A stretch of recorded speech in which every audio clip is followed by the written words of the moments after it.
अंधेरी रात की शुरुआत गांव के छोर पर स्थित काली हवेली के बारे में अनगिनत कहानियां प्रचलित थीं। कुछ लोग कहते थे कि वहां भूतों का वास है, तो कुछ इसे शापित मानते थे। लेकिन राघव, एक युवा और जिज्ञासु पत्रकार, इन अंधविश्वासों पर विश्वास नहीं करता था। उसकी आंखों में सच्चाई को खोजने की चिंगारी थी। जब उसे हवेली के बारे में और जानने का मौका मिला, तो उसने फैसला किया कि वह वहां जाएगा और इसकी असलियत सबके सामने लाएगा। एक अंधेरी और तूफानी रात को, जब पूरा गांव अपने घरों में दुबका हुआ था, राघव ने टॉर्च और कैमरा उठाया और हवेली की ओर चल पड़ा। हवेली के पास पहुंचने पर उसे लगा जैसे कोई अदृश्य शक्ति उसे रोकने की कोशिश कर रही हो। पेड़ों की शाखाएं हवा में झूम रही थीं और पक्षियों की अजीबोगरीब आवाजें वातावरण को और डरावना बना रही थीं। मध्य रहस्य के पर्दे खुलते हैं। हवेली का दरवाजा जोर की आवाज के साथ खुला। अंदर घुप अंधेरा और ठंडक थी। राघव ने टॉर्च की रोशनी से चारों ओर देखा। दीवारों पर जाले लटके हुए थे और फर्श पर धूल की मोटी परत जमी थी। जैसे ही वह आगे बढ़ा, उसकी नजर एक पुराने झूले पर पड़ी जो खुद ब खुद हिल रहा था। यहाँ कुछ न कुछ जरूर है, उसने मन ही मन कहा। सीढ़ियों की तरफ बढ़ते हुए उसे पियानो से धीमी धीमी धुन सुनाई दी। उसने पास जाकर पियानो के बटनों को छुआ। तभी अचानक धुन तेज हो गई। वह डरकर पीछे हट गया। उसी वक्त ऊपर की मंजिल से किसी के चलने की आवाज आई। कौन है वहां? राघव ने आवाज लगाई, लेकिन जवाब नहीं मिला। वह हिम्मत करके ऊपर पहुंचा। एक कमरा आधा खुला हुआ था। कमरे में दीवार पर एक बड़ा सा नक्शा लटका हुआ था और पास ही एक पुरानी डायरी रखी थी। उसने डायरी खोली और पढ़ा।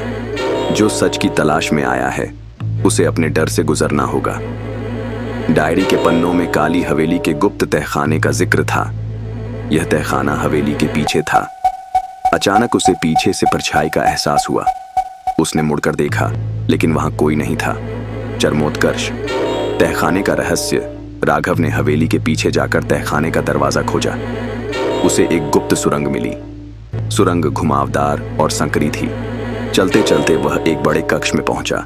वहां चारों तरफ पुरानी वस्तुएं रखी थीं। सबसे बीच में एक चमचमाता संदूक रखा हुआ था। क्या यह वही है जिसका जिक्र डायरी में था? राघव ने सोचा। जैसे ही उसने संदूक को छुआ, हवेली में जमीन हिलने लगी। अचानक चारों तरफ से हवा का तेज झोंका आया और सामने एक बूढ़ा व्यक्ति प्रकट हुआ। तुम यहाँ क्यों आए हो? उसने गहरी आवाज में पूछा। मैं सिर्फ सच्चाई जानना चाहता हूँ, राघव ने साहस जुटाकर जवाब दिया। बूढ़े ने गहरी सांस ली और कहा, यह हवेली एक पुराना श्राप है।